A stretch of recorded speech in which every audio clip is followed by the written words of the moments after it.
What's up, everybody? We are back. This is Mayflower Sports, and we're going to talk today about what everybody is talking about. That is sports betting. We took a little break, but no more breaks from us. Of course, I'm Andrew. Got Jake with me and Noah, breaking down NBA, NHL, all kinds of different things, and just chatting, really. We want to come back all the time and break down props and different things. Really just kind of a warm-up for the NFL season where we're going to be getting all kinds of content, giving out some picks, and across all different sports, really. So looking forward to it, boys.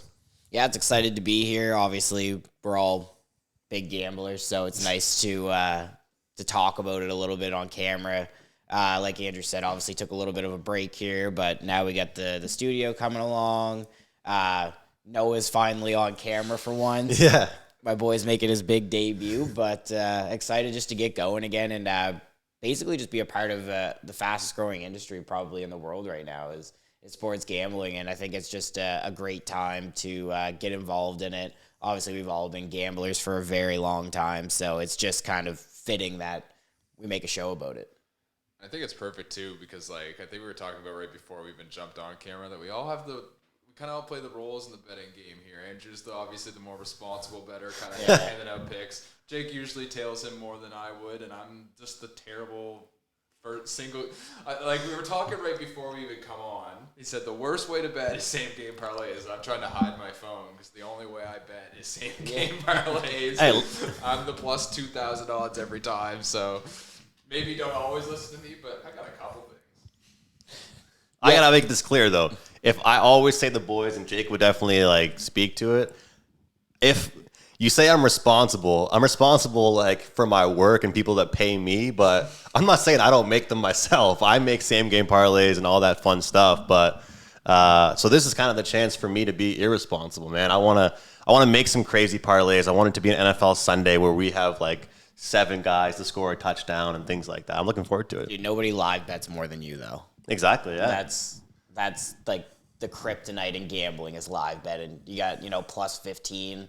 They're down 30. It's fuck it, I'll take plus 20. Yeah. You know what I mean? It's just, you're just the king of that. Once I lock my bets in, I'm usually pretty good. Yeah, you're also freaking out from tip-off. Oh, yeah, definitely. A minute in, what the fuck? Why did I bet this? Oh, yeah, definitely. No composure, no trust. I think we'll definitely talk about a little bit of live betting today, though. Just working in, because I think the NBA playoffs obviously are coming to an end. We're in the finals, and I think live betting in this series is actually something that can play up to a lot of people's advantage, especially with the way the Heat play against the Nuggets. And then we'll get into all that in a minute, and we'll kind of talk about everything that we got going on in terms of betting with that. But I think live betting in this series, and even on this Heat team in general, is pretty good.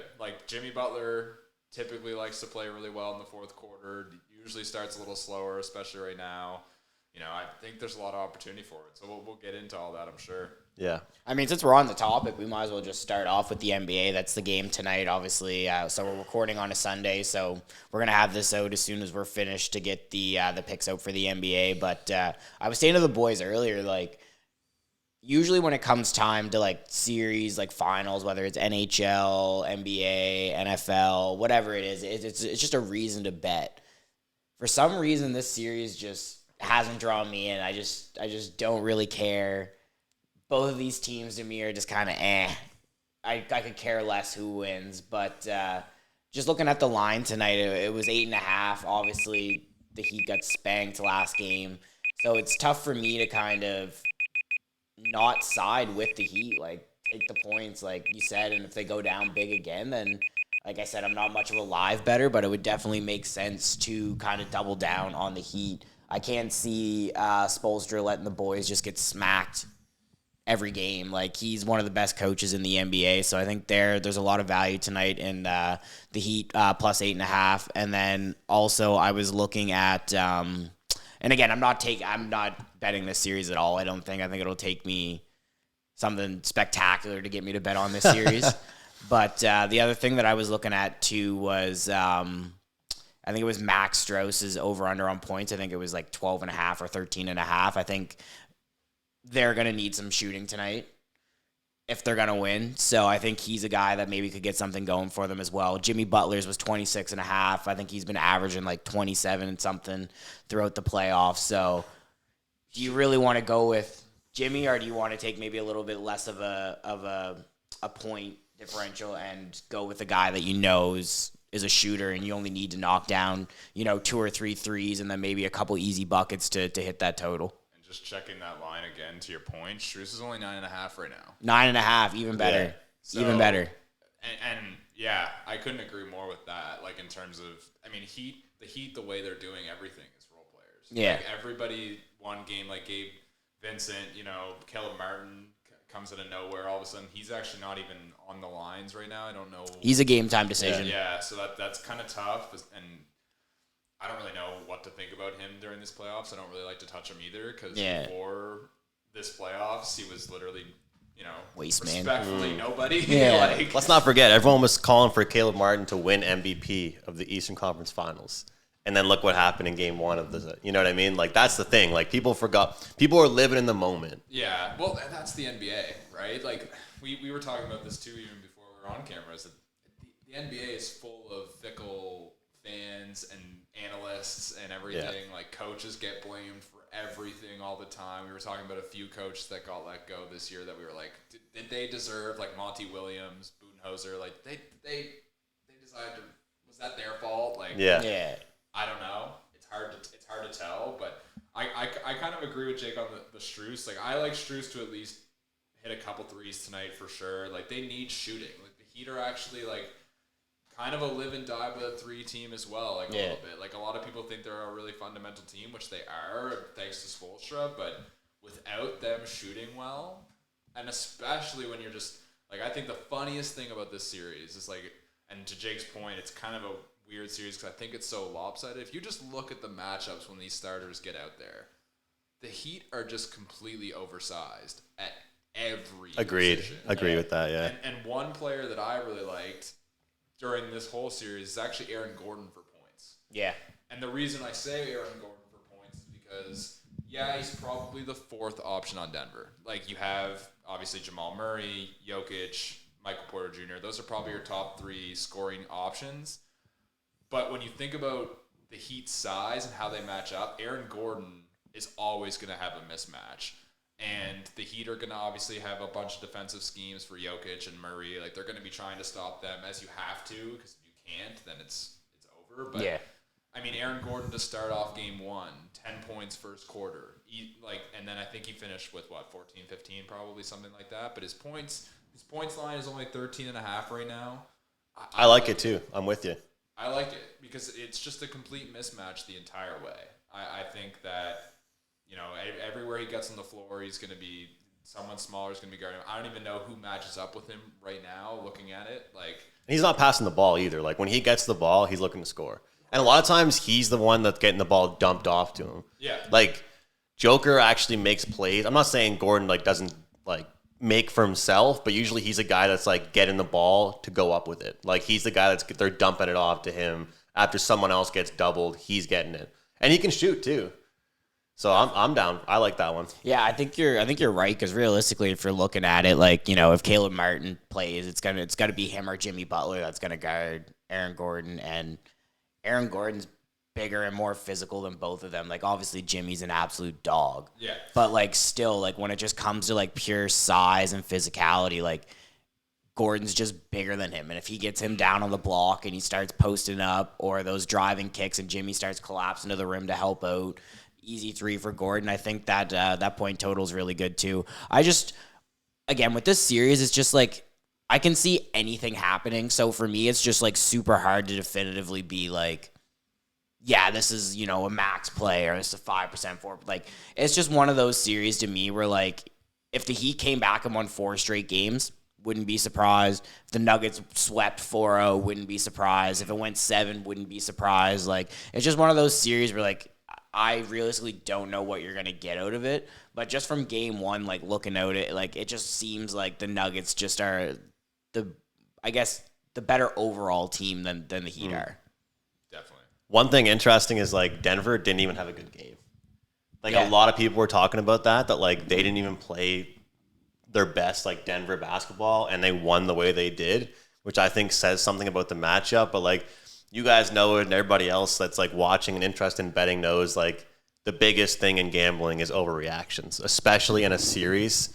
Everybody loves to react after game one. That's like the biggest headline I saw everywhere. It was like, how'd the Heat get there? The Heat shouldn't be here. Like, they don't belong here. And the thing about basketball, it's like, does the score really matter is my question. Like, what do you guys think? Like, to me, like, does it matter? I mean, it doesn't really, you don't get any more wins for how much you win by, how many points you get up by. You know what I mean? Like, Denver's up 1-0, whether or not they won by 40 or if they win by 2 points. A win's a win. Like, I remember Joker was asked, like, against a couple series ago, he was like, how do you feel about this win? Like, even though it was only by a landslide, and he goes, we won. So, like, that, to me, it doesn't really matter how they won, but I think it is interesting that Denver didn't even play their best ball, and they still won the way they did.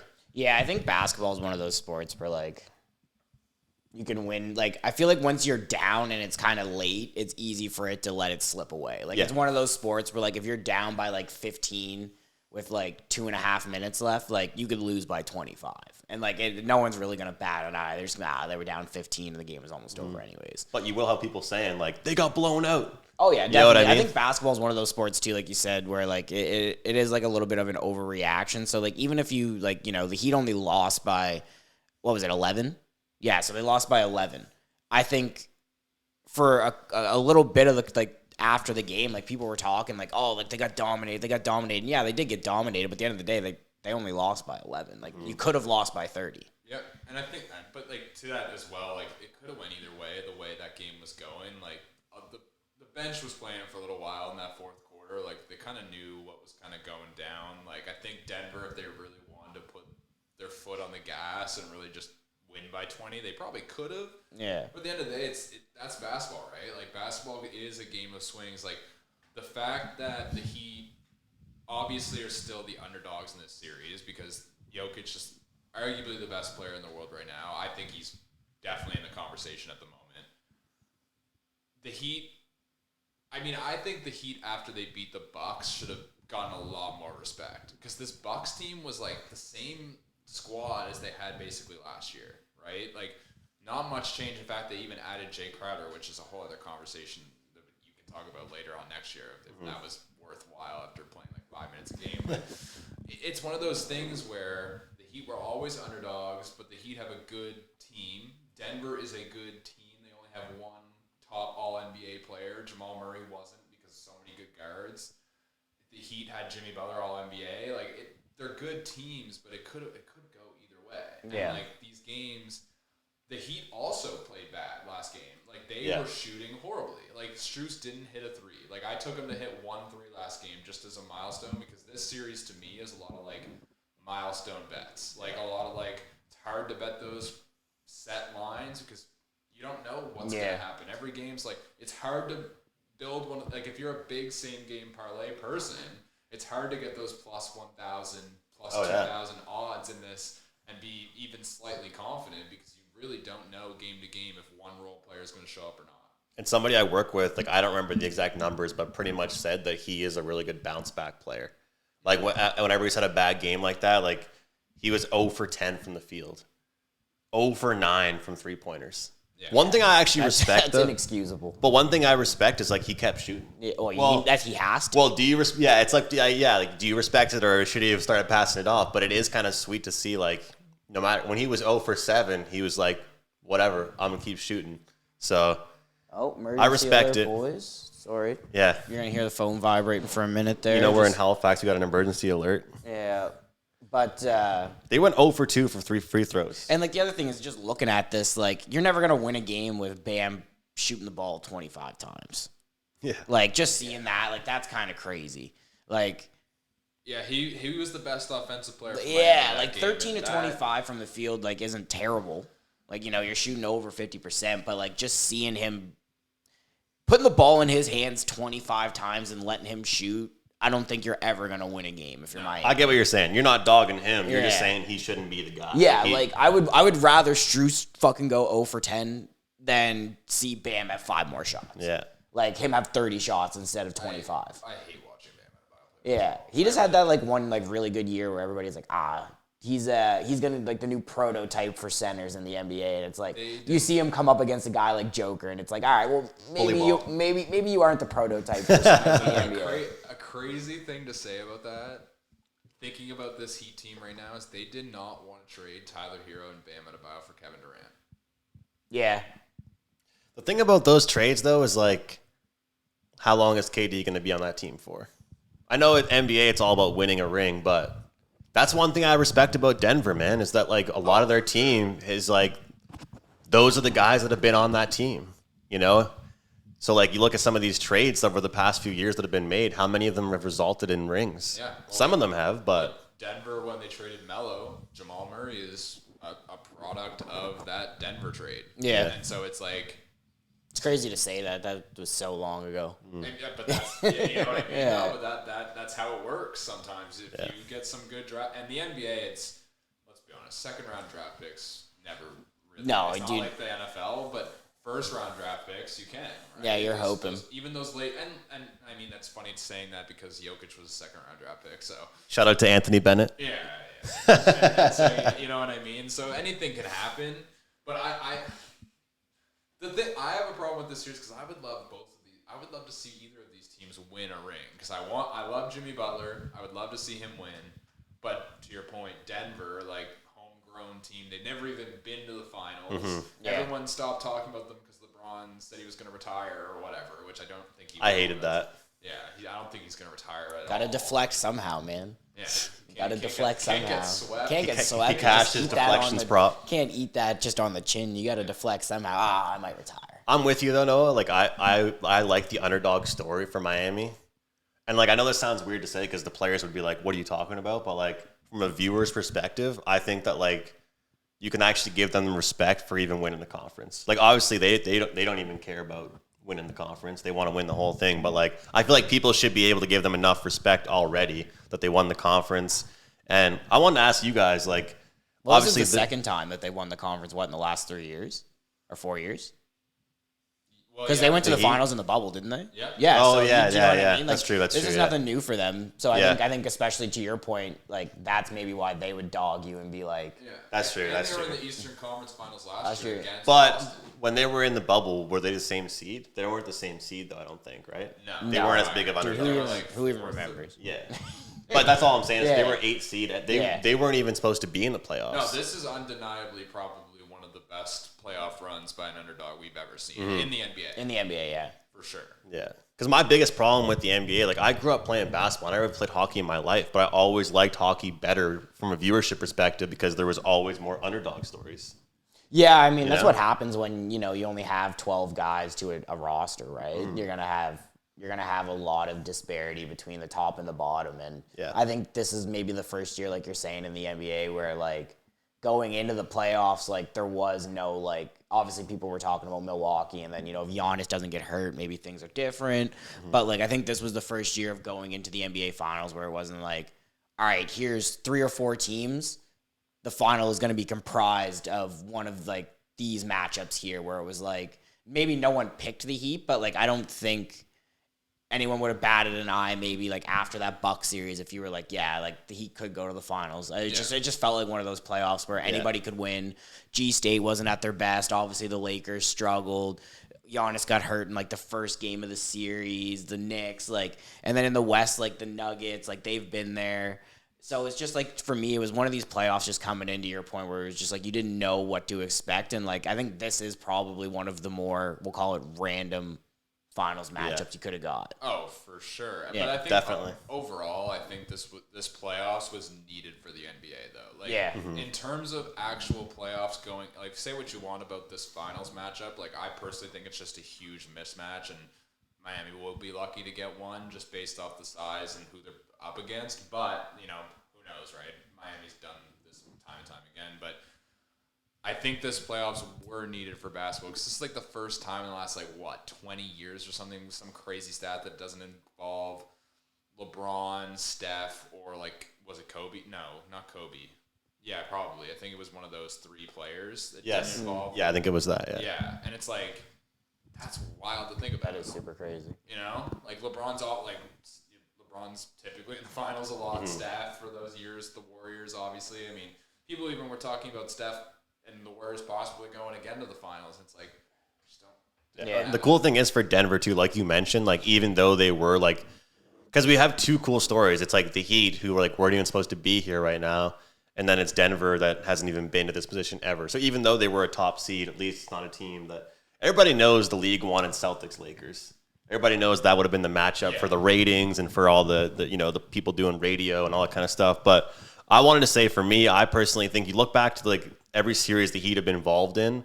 I'm not saying they haven't covered spreads and stuff, but I think for the most part, if anybody likes the Heat, I think money line's the way to go.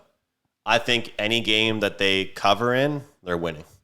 Yeah. I look at Denver, and I think it's like you said 8.5, right? You were saying? Yeah, it's 8.5. So I think that any time that they win, any game they win in this series, obviously anytime they cover the spread, they're winning. So I think Denver. I think whoever wins the ball game is covering the point spread in this series. The indirect fade. The What? Andrew McGinnis Not on specialty. you. You liked Miami. I said Miami plus 8.5, and you said money line. That's the indirect fade. That's your special. How's that a fade? I'm just joking. Money line means I'm just looking more confident. I'm just joking. Well, let me ask you this though: if you like them plus 8.5, do you think that was your lean? That lean, correct? Yeah, that was your lean. That's my lean. That was your lean. I said I'm not confident giving anything out in this series. Hey, well, it's on record. But no, okay. I guess to maybe wrap this up, Do then. you agree with me on that? What do you guys think about that statement? I agree, and I don't at the same time, I guess. You know what? I almost want to say I did for every series up to this one, but I really think the Heat, since it's the finals and the way Jimmy Butler likes to play, they've pulled off so many miracles this year. I just think Denver is it's too much of a mismatch at every position. Every position there's a height mismatch, and there's just a skilled mismatch on almost every position, because Denver's filled with a bunch of great role players too. I think Heat can cover, but I don't like them money line much. I guess if you're gonna bet on a Heat, plus 280 right now for money line's pretty nice. Yeah. But it's tough for me to say I would like to place money on that for this series at any point. But So I think to wrap it up here, I guess let's and we'll move on to maybe the NHL for a second. But what are your guys' if you were to give out maybe a best pick for tonight, and then maybe if you had I don't know if you really want to give out a series bet or not. But I guess I can start. Obviously, I think most confident would be Max Strauss, the 9.5 points. Skinny said it best here, really good bounce back player. 10 points for a Heat team that are going to need him to produce isn't that much. You're just kind of hoping, you don't see an 0 for 9 night again from 3. And the other thing is we didn't touch on it much, but I won't touch on it too much either. But what it's like for these role players to kind of be on a team like Miami, and then all of a sudden you're in the finals, and you were a key part of the run, and now you're expected to kind of continue that, but now all of the eyes are on you. It's not like you have 6 other series going on, or 4 other series going on, or 2 other series going on where not everybody's watching you every night and you can perform. Now you're center stage, NBA Finals. You're a key part of what the Heat need you to do to win. How do you perform? And tonight I'm thinking that there's a bounce back, and I also, the lean plus 8.5. I'll ride it. Let's go. I think like Spoelstra is an awesome coach. I think he's grossly underrated because of the Miami team when he had LeBron, Wade, and Bosh. I think people seem to forget just how good of a coach he was and still is. And I think tonight he's going to have maybe a little bit of a better scheme to try and limit Jokic. And maybe you live with Murray Eaton, but just don't let Jokic have a triple-double.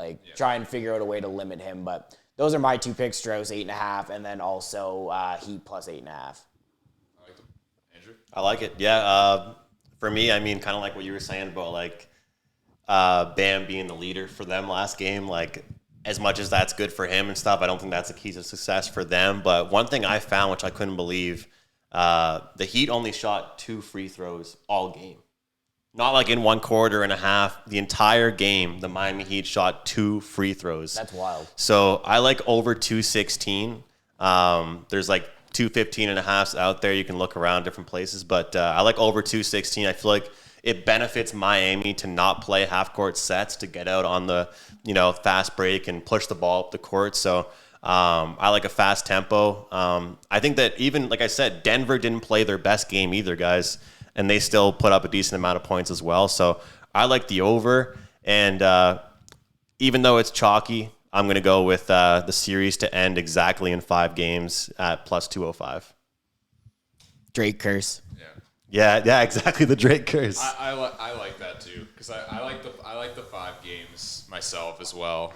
I think the Heat somehow do pull out 1 game. Do I know if it's tonight? I don't think so, but I can see a game 3 probably type thing, and then I think I have a couple things that I do like tonight. I think my main 2 that I really like are Aaron Gordon's over with the points, which I talked about earlier, because it's still only 13.5. I think he can easily do that.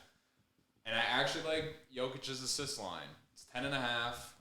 He got 10 the first half last game. I think he probably only finished with 11 actually, or 12. Can't remember exactly, but it's the finals. Jokic is going to want these triple doubles. He's going to want to pass the ball a lot. He's going to get his teammates involved. Murray is playing lights out. He has shooters around it. This team is built off shooters.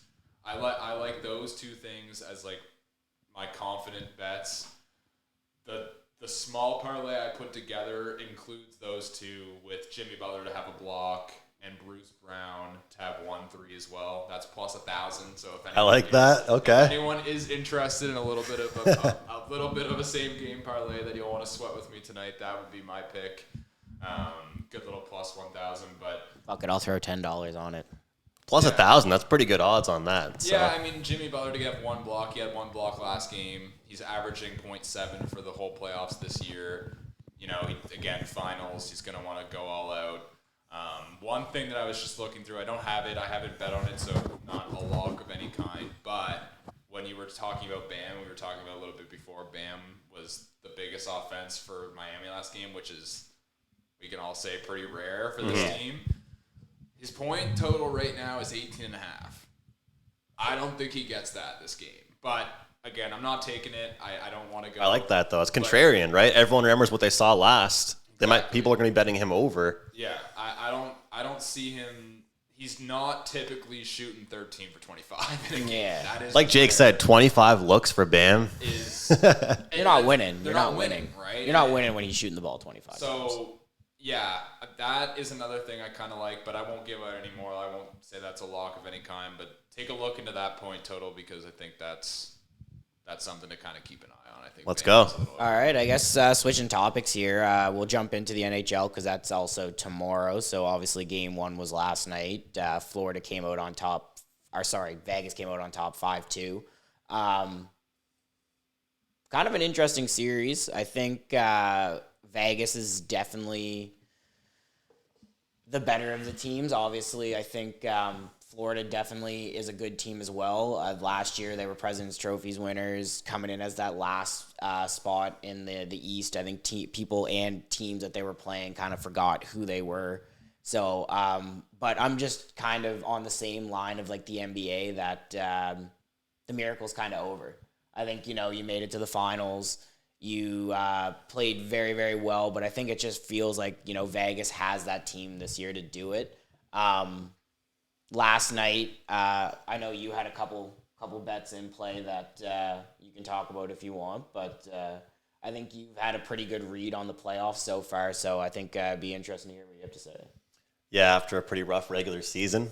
Nice to bounce back with the playoffs, but yeah, I mean, here's one thing I want to say actually about the Miami series too, and like it correlates with Florida, is like we were talking about live betting and how bad it is and how I do it way too much and stuff, but like one thing is about like they'll keep on talking about a team like them being the same team as they were in the regular season. You know what I mean? Like people will talk about Florida as being the 8 seed, but can we really use them as that anymore when they took down the Bruins, the Leafs, then they swept the Hurricanes kind of where they are right now. But Bobrovsky's the answer. Bobrovsky's the guy, and you look against Carolina. Carolina struggled to score. I think Toronto struggled with the physicality of Florida, and every single game, even though it was a gentleman's sweep, in that Toronto versus Florida series was a really close game. Yeah. Like they won, and same thing almost with the Carolina series. Like Florida has won a lot of clutch games that's really the biggest difference is that I know for the NBA, I was saying that those don't matter like how you win, but I think in the NHL, you look at it and you look at how Florida was kind of just getting by in all these games, even though they swept somebody.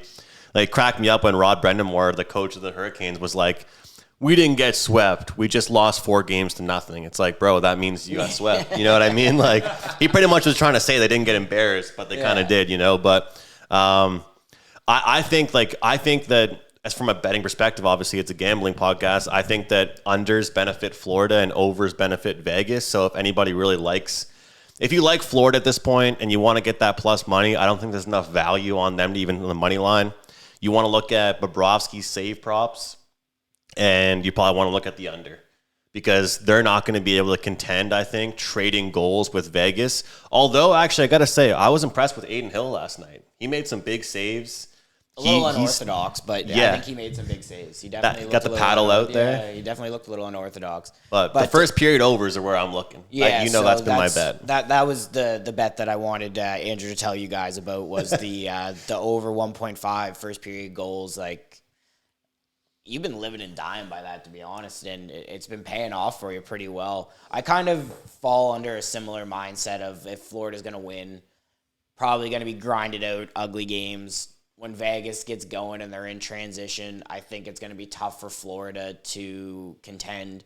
I think it'll be tough for them to kind of keep pace with them, like in a track meet sort of game where you're trading goals, like you said. But for the game on Monday, like, you know, you said that you didn't see the value in the money line. I love Florida, you know, a plus 120.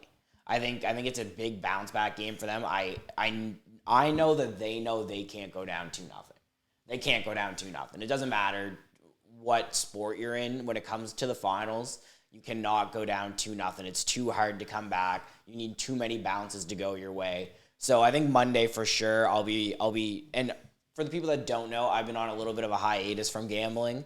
I won really big one night, and it was after like a tumultuous week that basically it just brought me back to even, and I was like, you know what? Time to take a little break. So I haven't bet since the second game in the Colorado and Seattle Kraken series, which was like over a month ago. I remember that. Almost 2 months. I had a huge bet on them, super uncharacteristic of me. Had to, you know, it was basically chasing money back, which you don't want to promote, which is why I had to go into retirement. It was like, you know what, I'm going to take a little break, go on a vacation here for a minute. I'm at his house and he's upstairs in his room. I'm watching the same game downstairs. He goes, nah, I'm sweating this out on my own. Just upstairs in the dark, watching by myself, and the boys are over watching the game. But my bad, I screwed the segue. I know you were trying to segue me there with that. But yeah, no worries. And I'm just gonna give out one more bet, and then I'll save my series bet till we wrap this part up. But I really think Matthew Tkachuk's gonna score a goal on Monday. I think if he's gonna score. I think if they're going to win, he needs to score and he needs to play well. I didn't really like the game that he had last night. I thought he was too big of a pest, and I know that's part of his game, but I think that like he got too into that role. It's like, you know, have a little grit, have a little grind, have a little edginess to you, but like you are the best player on the team. It's a toss-up between you and Barkov. I think it's Tkachuk.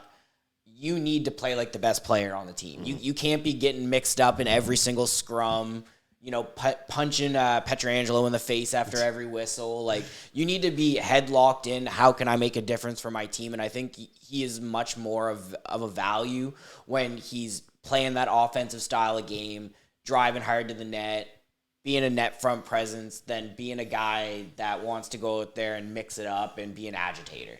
I think his value at plus 160, obviously not the best value, but I think still not bad for a guy like of his caliber that had over 100 points in the regular season. He has 21 points in the playoffs. I think he has 9 or 10 goals in the playoffs. I think it's a really, really good bet if you kind of think along my mindset that Florida's going to take game 2.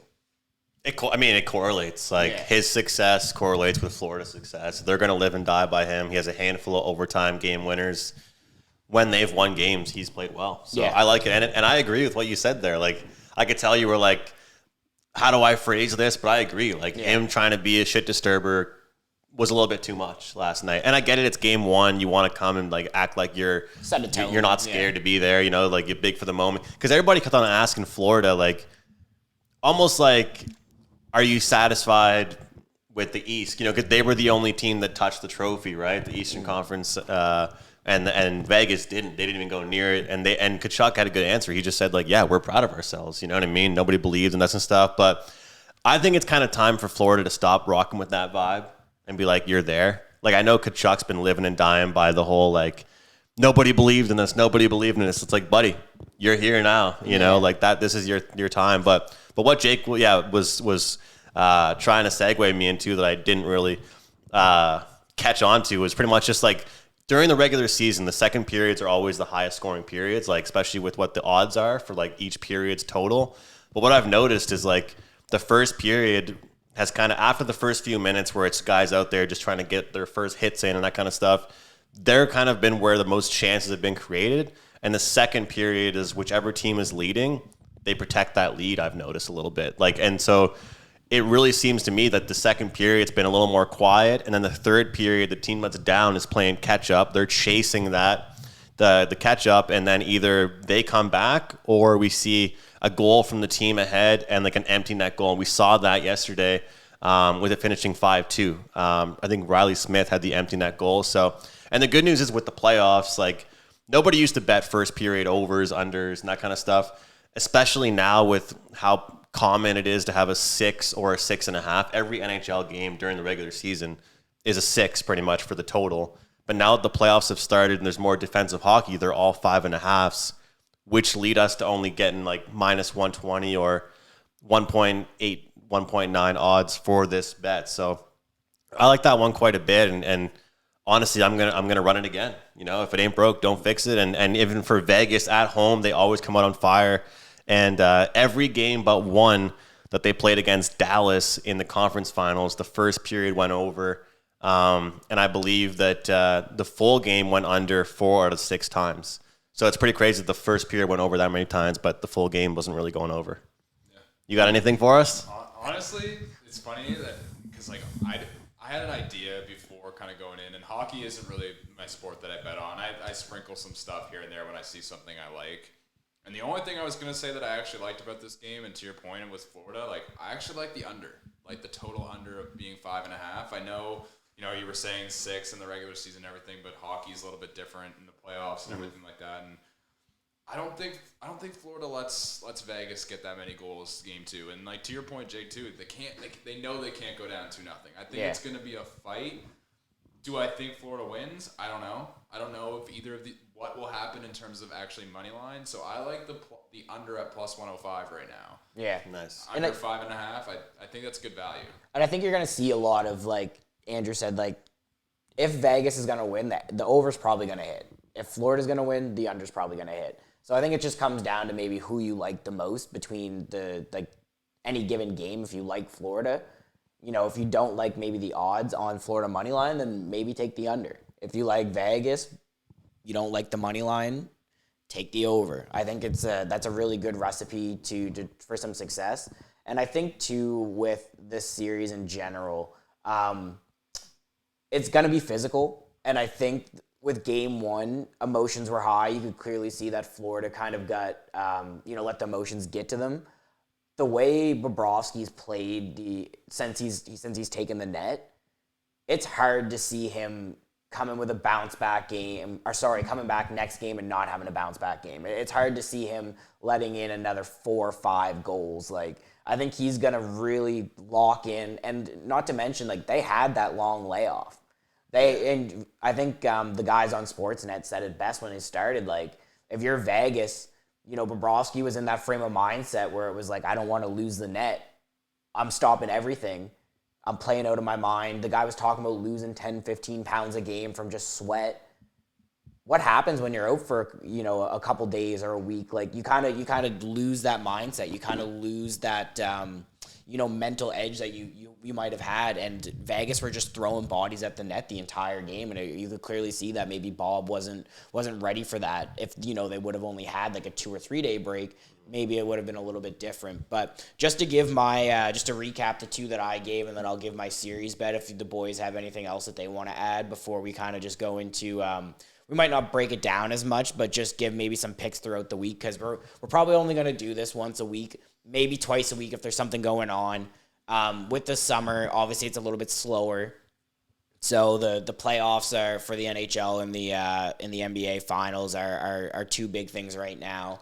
But obviously, come football season, we're going to be a lot more dialed in. But I liked Florida money line on Monday, plus 120. I like Kachuk anytime goal scorer right now. That's at plus 160. And then my series bet, which isn't something that I normally do. I'm not usually a futures guy. I know Andrew probably hates that about me. Andrew loves the futures. It's where all the value is.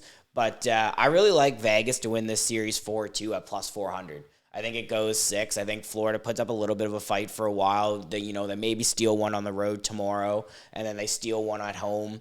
And then I think Vegas just kind of finishes them off. It's just going to be one of those series where I think Vegas ultimately is going to be too strong, too good, too offensive, and it's going to come down to whether Aiden Hill, play like he did in Game 1. If he does, I think Vegas might even win this in 5. But my series bet, value bet, we'll call it, is 4-2 Vegas plus 400. Yeah, I couldn't believe Aiden Hill the way he played, but that's really, what do you say, plus 500? 400. Yeah, that's really good odds on that, plus 400. That's on Bet365, by the way. Just, I know people use other books, but all of my odds will come from Bet365 for the most part. I like what you had with Kachuk having a big game. I'm going to just take his shots over 3.5 shots plus 100. I'm going to keep riding with the first period overs. I think that literally the game could go under 5.5, yet we still could see 1-1 or 2-0 after the first period. And I mentioned this pretty much all week last week about Conn Smythe Trophy winner.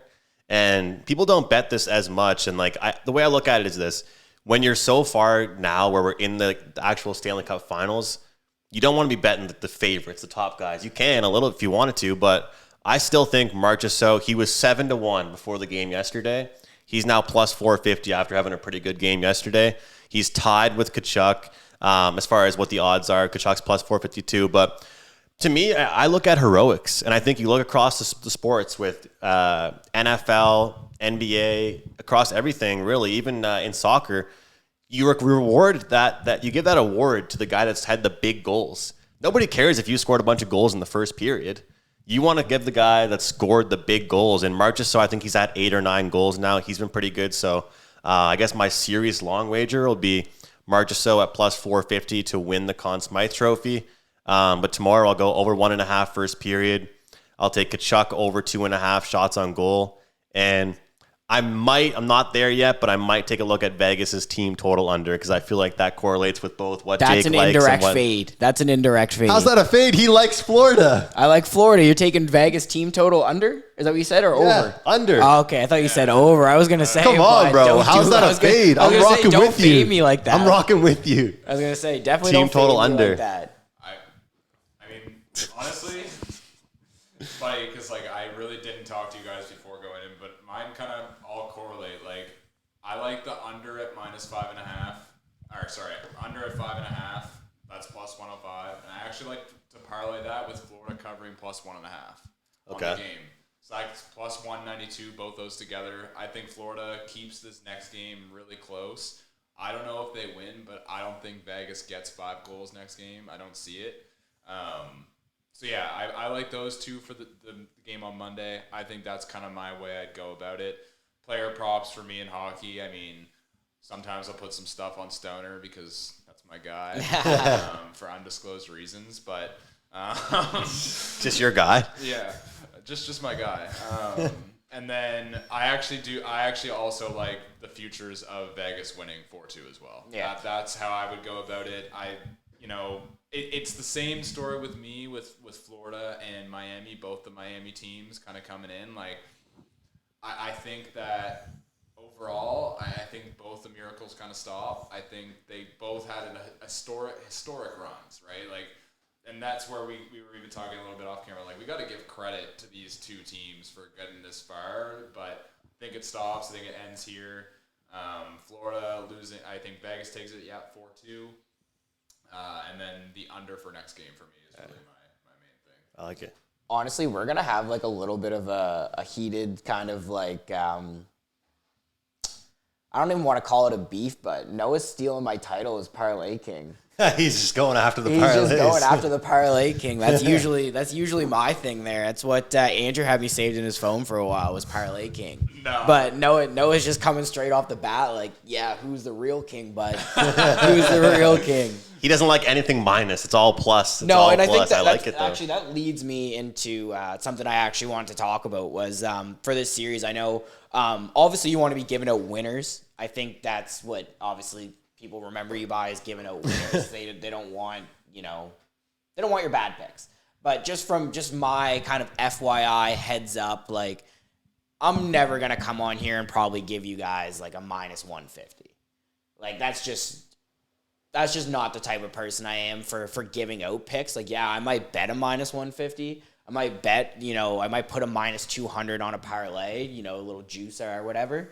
But for me in this series, I want to give you guys like stuff that I think's value, stuff that's preferably plus money. If I can't give you something plus money, if it's going to be, like minus 120, minus 130, like that's okay. But I just want to like kind of give you guys a heads up. Like I'm not going to be someone that's on here giving out minus 150 picks because they're like absolute slam dunk locks. Oh yeah.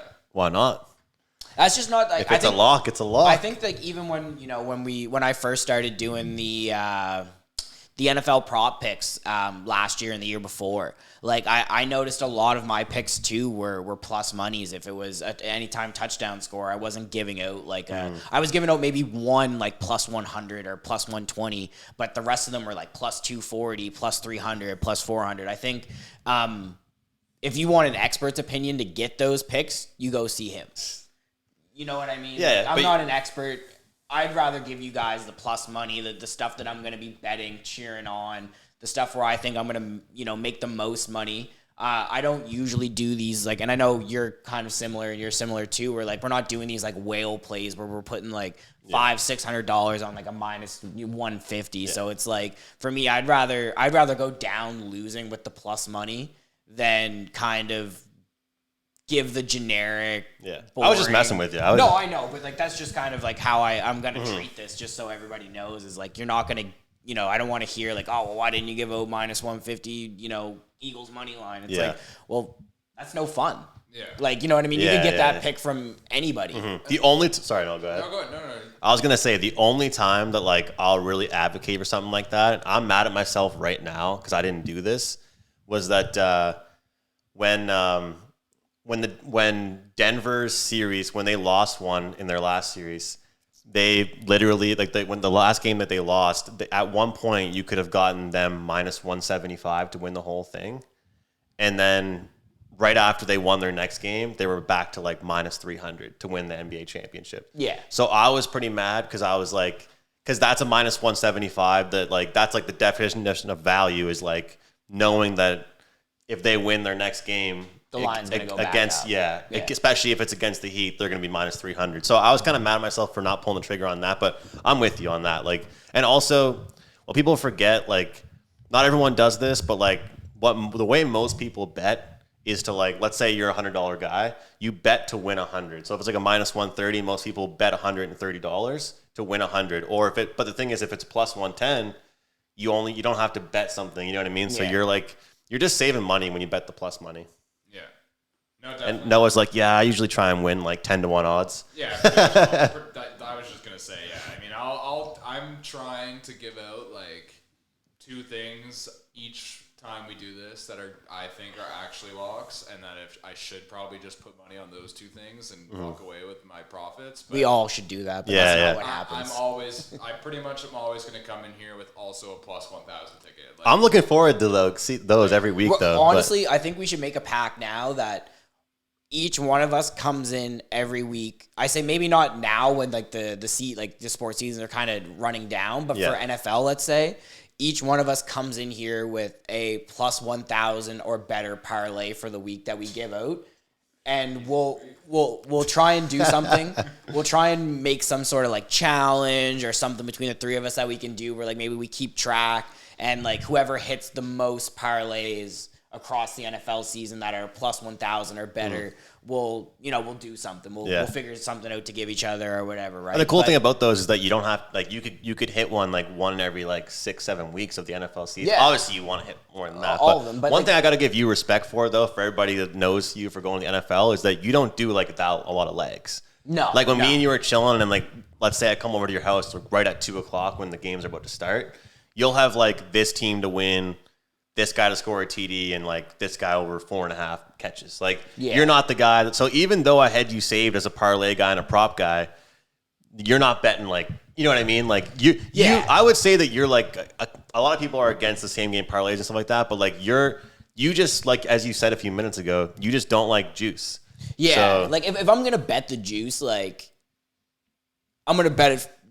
Like I'm gonna bet it. And, like, that's not, like, a situation that I like to put myself in because, obviously, like, you got to bet within your means and gamble responsibly and all of that good stuff. But sometimes you do get carried away. Like, let's, be honest. Like, not everybody here, like, unless, like, you're smart and you have a deposit limit and you have strict stuff for yourselves, like, it's very easy to kind of sometimes get lost in the sauce and just kind of start throwing money here, there, and everywhere.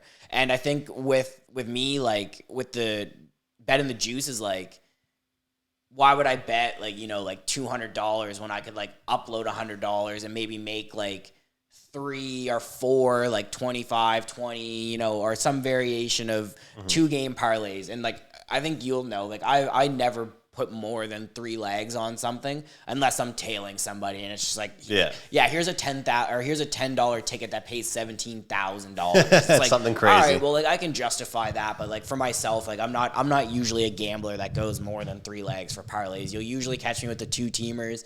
Like definitely during the NFL season, you'll definitely hear me like someone on the spread, someone money line, and anytime touchdown scorer, or if I'm really chasing value, I'll first touchdown score and I'll bet that by itself. Like that's the type of bettor I am. That's a nice one to add on to though. I feel like anytime TD, if you have a team that's favored by 3 points, you take them on the money line, plus you toss on a guy you think's going to score.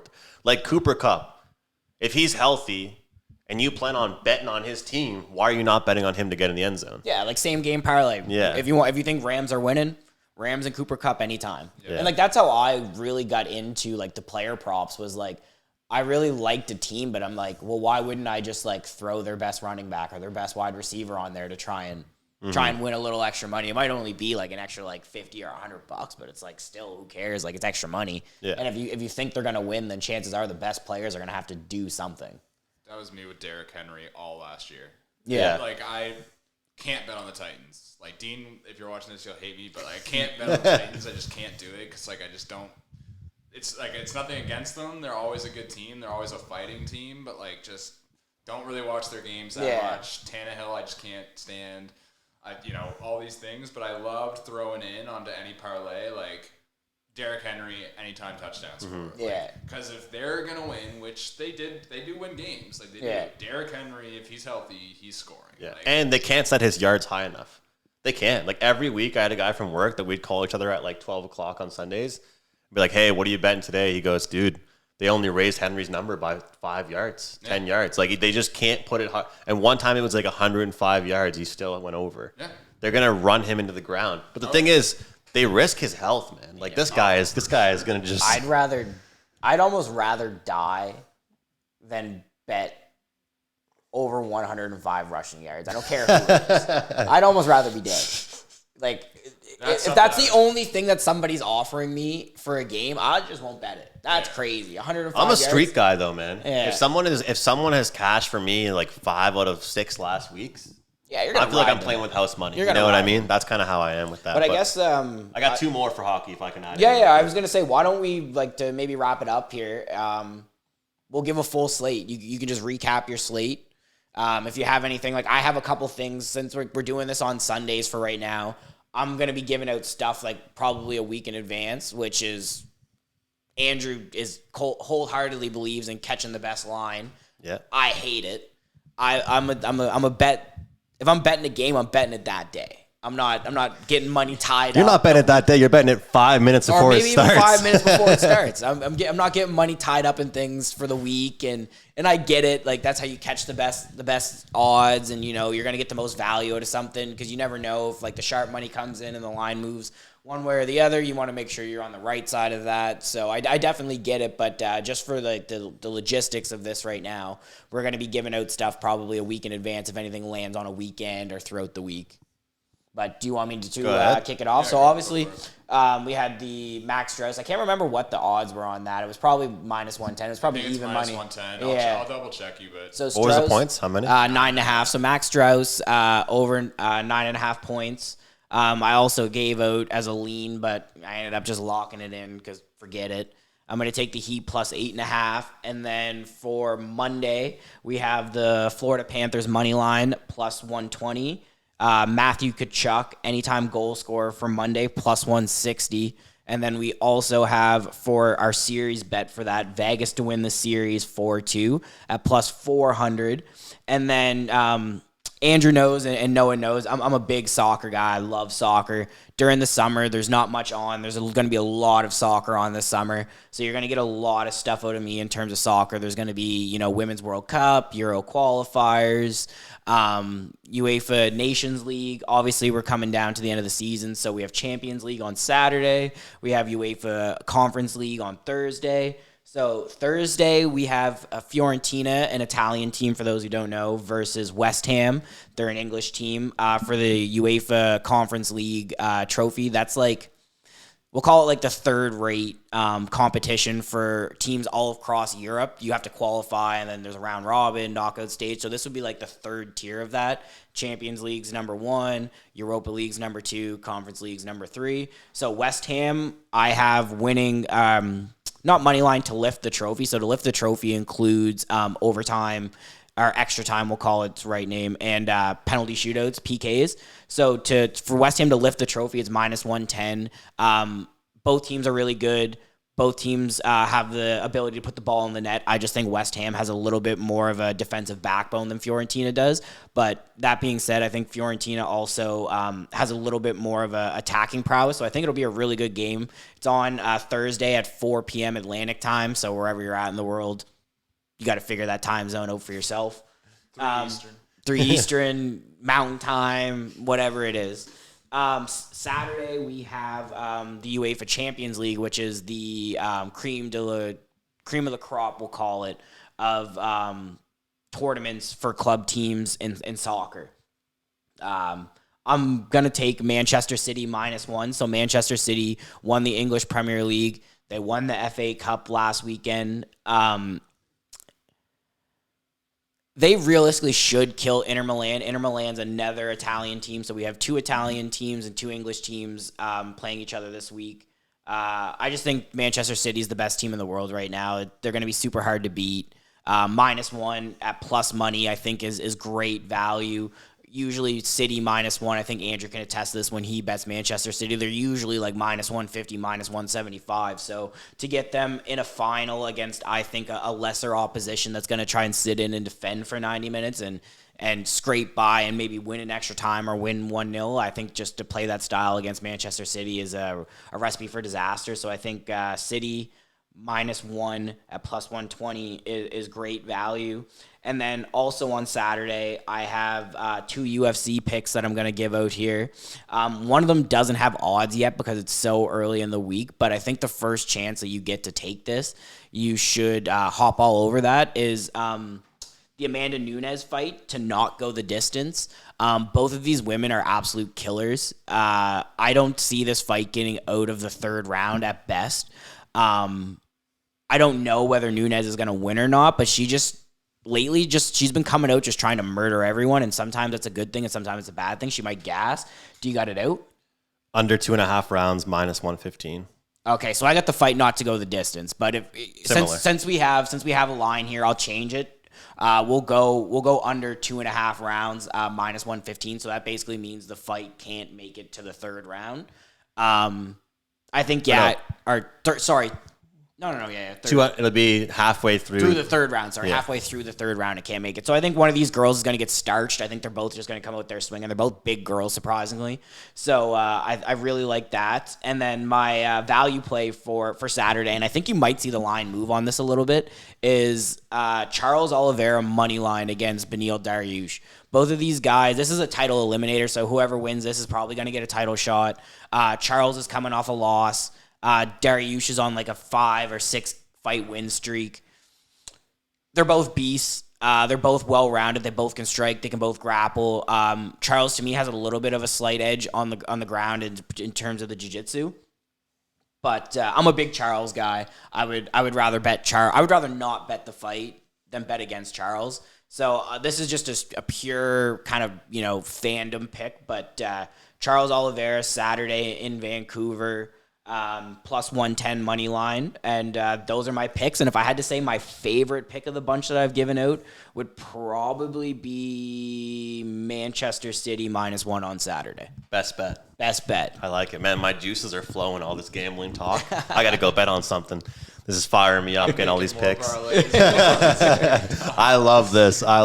Especially going to the dog days of summer. Gonna need Jake to give me some soccer plays and everybody to be teaming up together on stuff. So I like the Strus 3-pointers, but it's really chalky, so I'll join the points on him. Overall, my best bet in the NBA, I will say, will be the over 216. Like I said, 2 free throw attempts for Miami. That's just not going to happen. They're going to get to the line more, be more aggressive, get onto the fast break. Denver didn't even have a good game. And they still put up, 104, something like that? Yeah, 104 to 93. Yeah, so I mean, we're going to see some points in that one. And some people might say, well, they didn't even get close to 216 in game 1. But as I always say, I mean, I don't really compare games 2 to game 1. I look at it as a whole. So every game's a new game. And I said I think that I'll go with the gentleman's sweep for Denver. It's the favorite. It's what everyone's saying. The Drake curse, but I don't think Miami's winning in Denver the entire series. They might steal one at home, and that might be about it for them. NHL, Kachuk over 3.5 shots on goal, plus 100. First period, over 1.5 goals, minus 125. And I have Jonathan Marchessault to win the Conn Smythe Trophy at plus 450. And going into next week, you might hate it. You might not like betting it. CFL, take Ottawa against Montreal, whatever the opening number is. Bet that as fast as you can. And take Edmonton at home. Wait until the last minute to bet that one. Anybody that actually cares about this type of stuff. I think money will come in on Saskatchewan, but Edmonton's going to be a team this year that they might not win a lot of games, but they're going to be a cover team. And we're on a gambling podcast. We don't care about who wins. We care about who's cashing those tickets for us. So it's kind of funny because not that anybody cares, I guess, but those are the 2 shittier games of the week in the CFL, but those are where you can find the value sometimes and the good bets. So we'll take Ottawa on the points and Edmonton. Those are my picks. I just want to say before Noah goes in, I make fun of the CFL so much. I make fun of Andrew so much for how much he loves the CFL. Same. This guy is money with CFL. Absolutely money. Like, my mistake with him is he'll be 11-0 and I won't bet those first 11 picks. That 12th pick will lose, and I just won't bet him again, and he'll go like 23-3 for the entire season. But all I can remember is that one pick that I lost on. So make sure if you're going to take any bets this summer from us, make sure you're taking Andrew's CFL picks if he's giving them out here. I know, obviously, Andrew works for Wager Talk, so he might be giving those out on his package deal, but if he does come on here and give out some free picks for CFL, make sure you take those. He will make you money this summer on CFL, I promise. You don't even have to watch the games, because when I bet them, I don't watch the games. Yeah, no one has to watch, so I appreciate it. Do people watch the CFL? You don't have to. We got at least one. But it is funny, Noah, because those 2 picks I'm liking so far are the 2 worst games. You know what I mean? Like, hey, no, I'm just messing around. I'm gonna try to tell you sometime because I need some stuff to bet on in the summer. Soccer is something I really don't know, so I'll be deferring to you 2 guys all summer. Baseball I can get a little bit into with betting, like I know some things, but soccer and CFL I'm just I don't have the information. He's out. Don't have the information. I will get better because of this. I will force myself to. But I'm just, casually putting together plus 1,600 parlays on the side. I might read it off for people in case they are interested. Just sprinkle a little fiver on it. You know what I mean? Just locking it in. Why not? Maybe about 10 legs there. But big milestone. I'm a big milestone bettor when it comes to basketball. Like, I find a lot of success in milestones and putting a lot of them together. So, like, a lot of them are, like, minus, like, 250 alone, minus 300s, but parlaying a lot of them together. Basically just going on a lot of averages and feels, especially in these playoffs. But I won't read that one. I'll give my actual locks. And just goes back to Aaron Gordon. I like Aaron Gordon this whole series. If Aaron Gordon's point total doesn't get over 15.5, I'm probably going to bet his over every game. If it gets to like 15.5 though, that's when I'll get a little bit sketched out about it. But 13.5 tonight, I do like it. I don't like him for like shooting threes or anything like that. I think it's only over for 1 3 and he can shoot, but I think all of his buckets are going to come in the lane. I think it's going to be dump offs a lot of the time. I think it's going to be, but mismatches completely. I like his points over, and I'm still shocked that Jokic's assist is only 10.5. He's averaged 10 this entire playoffs. It's not that he's going to be trying for triple doubles. It's that he's going to be putting his team in the right position to score. And, Miami, Spoelstra is going to be setting him up to not score his points. Jokic will still get points, but I don't like his point total. I think it's 27.5. I'd fade even touching that because he could easily go over. He could easily go under it. I don't like it. So my main parlay pick really is Aaron Gordon for over 13.5, Jokic for 10.5 assists over, and Bruce Brown to have a 3. Honestly, and if I like you parlay those 3 together, it's plus 375 on their own. Bruce Brown, and his points total is 10.5, so he can score. And the way he's mainly scoring is he's shooting those threes off of Jokic's passes. So if Jokic is gonna get 10.5 assists or 11 assists in this case, Bruce Brown's probably getting one of those threes, right? Yeah. I like those. That's a responsible parlay, I'll say. Yeah. Michael Porter Jr., you could always add him on a parlay, but that's 3. He has to hit 3 threes in order for that to go. That's tough because he can either be lights out or lights out. So if anyone sees us next episode with a bunch of brand new equipment, you know that Noah hit like 4 of those. Yeah. One of those 160 to 1. Yeah, and I have $20 sprinkled on a 1 parlay for those 3 things and Jimmy Butler to have a block. Jimmy Butler's points are so hard for me to take because they're always at like 26.5, 27.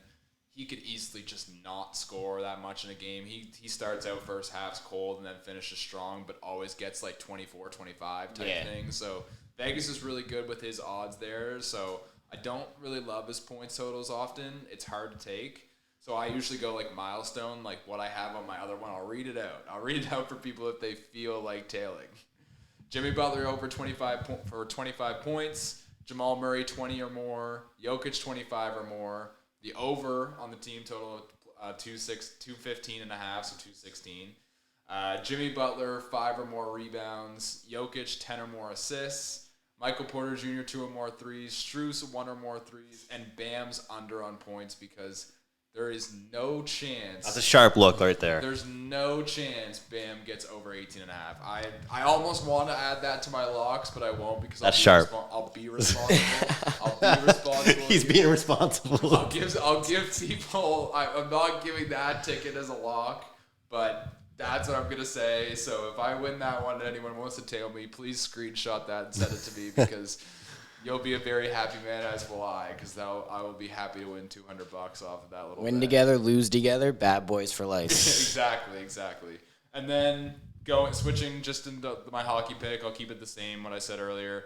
I like the under for next game on Monday at 5.5. I think Florida keeps it really close, and I like them to cover at plus 1.5.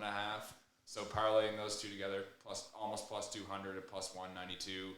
I think that's safe. I like it. And then those are my main 2. And then series bets, same as you guys, really. 4-1 for Denver, 4-2 for Vegas. I think those are the easiest ways to go. I wish they were going to be Game 7s. I wish we were going to see that. I don't I don't foresee it happening. I hope we do because I don't have leniency either way. I like all of these teams, but that's where I'm feeling. All right, boys, that was a successful episode 1 here. So we still have a name for the podcast. I think that'll come. I think it was just one of those things where we all gamble. We might as well talk about it. We might as well give out some picks. We might as well get some feedback from you guys, what you like, what you don't like. If you have any opinions on, Noah's plus 1,600 parlays every week. But we're gonna bring this to you once a week where we just sit down. It might not be as long as this one. Obviously, the longer the summer goes on, the less there's going to be to bet on.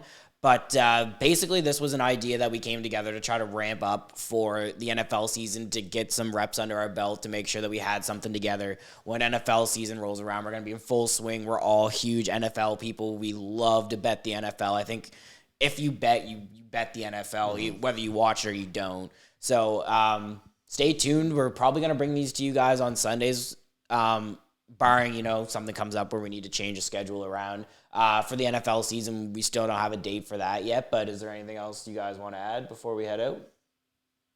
No. Comment below what you like. I think part of the fun of us doing this is hopefully getting to the point where on IG, Twitter, YouTube, you guys are letting us know if you hate our picks, if you like them, if you like something else, we want to know what you guys like as well. And the only thing I'm going to add is if you fade me, please know that we're probably not going to be friends.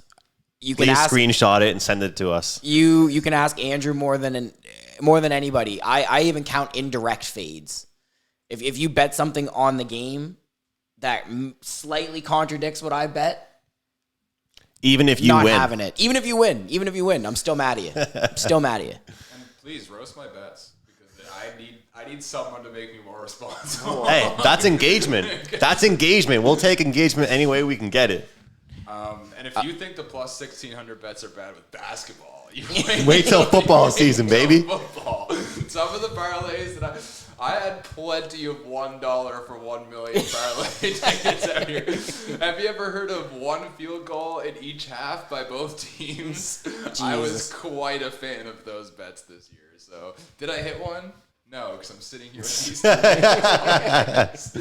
But they happen, and I will be bringing them to you guys. All right, boys, successful episode 1. We look forward to talking to you guys next week. If, like Andrew said, if you have anything that you want to add down below, YouTube comments, Instagram, Twitter, let us know your picks. If you don't like ours, let us know and let us know why, and just let us know what you like in the game. But for week 1, I'm Jacob, Andrew, Noah. We'll see you next week.